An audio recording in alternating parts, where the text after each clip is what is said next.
What if I told you that one of the healthiest populations in the world doesn't rely on extreme diets, expensive supplements, or brutal workout routines? Japan has one of the longest life expectancies on the planet, and it's not genetics, it's not luck, and it's definitely not about going to the gym every day. Today, I'll show you how Japanese people stay healthy, and more importantly, which of these habits you can actually steal and use in your own life starting today. And stay until the end, because the last habit might completely change how you think about health. This video is not about stereotypes, no myths, no move to Japan advice. Instead, we're breaking down simple, realistic habits, food, mindset, daily movement that quietly keep millions of people healthy for decades. And here's the best part, you don't need to be Japanese to benefit from them. But first, let me ask you this. Why do Japanese people eat rice every day and still have low obesity rates? Let's start there. In Japan, there's an old principle called hara hachi bu. It literally means eat until you're 80% full, not stuffed. And this is important because this isn't a diet. There are no calories to count, no foods to ban, no rules about what time you can eat. It's simply awareness. Instead of eating until they physically can't eat anymore, people stop when they feel comfortably satisfied, not heavy, not sleepy, not regretful. And that one small difference changes everything. Here's why. When you eat slowly and stop at about 80% full, your body actually has time to send the signal that says, hey, that's enough.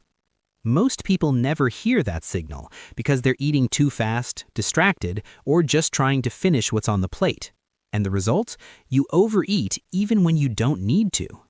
By practicing hara hachi bu, Japanese people naturally experience less overeating, better digestion, more stable energy throughout the day, and natural calorie control without tracking a single number.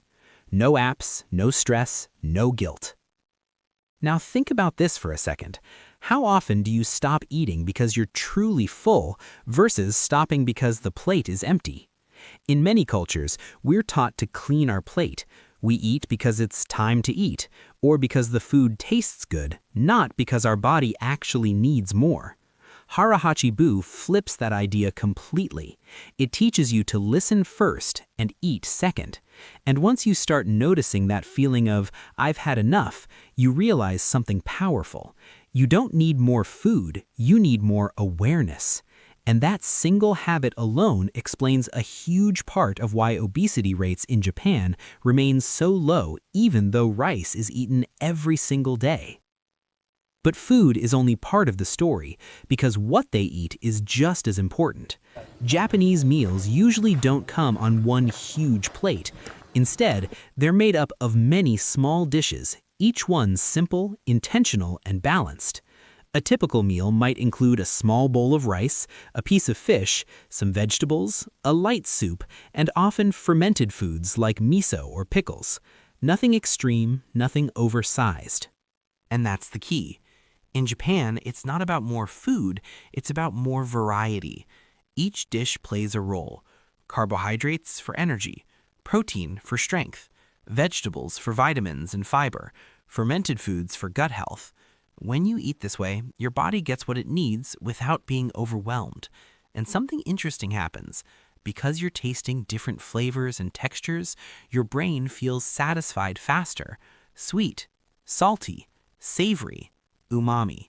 This variety sends a signal that says, I've had enough.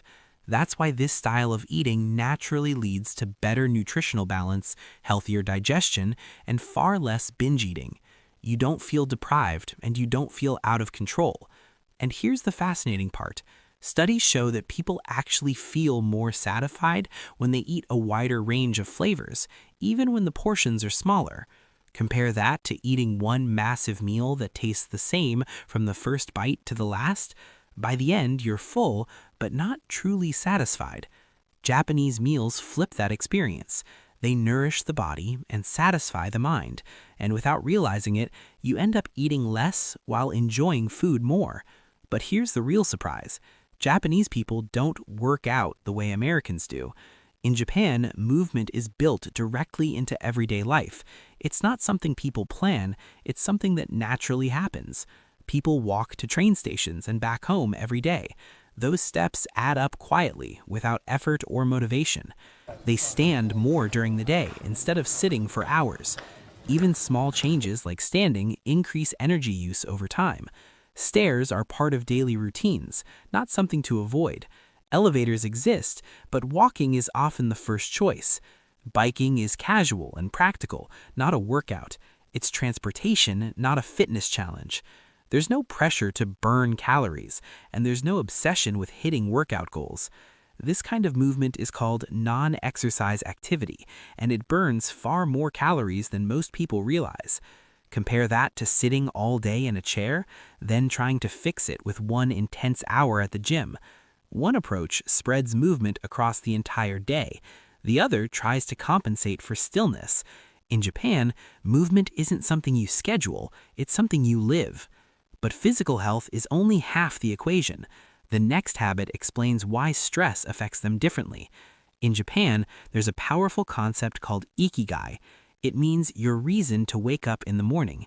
Ikigai doesn't have to be something big or dramatic. It's often found in the simplest parts of everyday life. For some people, it's family, being present, feeling needed, and caring for others. For others, it's a hobby they love, something that gives them joy and a sense of progress. Sometimes Ikigai is helping other people. Feeling useful creates meaning that money can't replace. And for many, it's simply having a purpose, a reason to keep moving forward each day. People who feel connected and needed experience real health benefits. They tend to live longer and age more gracefully. They also experience lower levels of stress, and they recover faster from illness and setbacks. In modern society, loneliness has become one of the biggest health risks. It affects both mental and physical health. Japan doesn't fight loneliness with slogans or trends. It fights it quietly through community, routine, and meaning. Because when people feel connected, health becomes a natural side effect. And now, let's talk about the habit that shocks most people. Japanese culture values consistency over intensity. Small habits, repeated daily, matter more than extreme effort. There's no obsession with perfect routines, and no pressure to do everything right all the time. There are no extreme detoxes, and no all-or-nothing mentality. Instead, the focus is simple and realistic. Do what you can, and do it regularly. People eat well most of the time, not perfectly, just mindfully. They move their bodies regularly, without turning movement into punishment, and they rest without guilt, because rest is part of health, not a failure. This approach prevents burnout, and it breaks unhealthy cycles of motivation and collapse. You don't push hard for a few weeks, then quit and start over again. In Japan, health isn't treated like a problem to solve. It's treated like something to care for. Health isn't something you fix, it's something you maintain for life. So what can you actually learn from Japan? The answer is simpler than you think. You don't need extreme diets, and you don't need perfect discipline. You don't need expensive routines or complicated systems, and you definitely don't need to overhaul your life overnight. What you really need is awareness, paying attention to how you eat, move, and feel. You need moderation, not too much, not too little, just enough. You need daily movement, not intense workouts, but consistent motion. And you need purpose, a reason to care for your health in the first place. Because small habits repeated every day beat extreme changes every single time.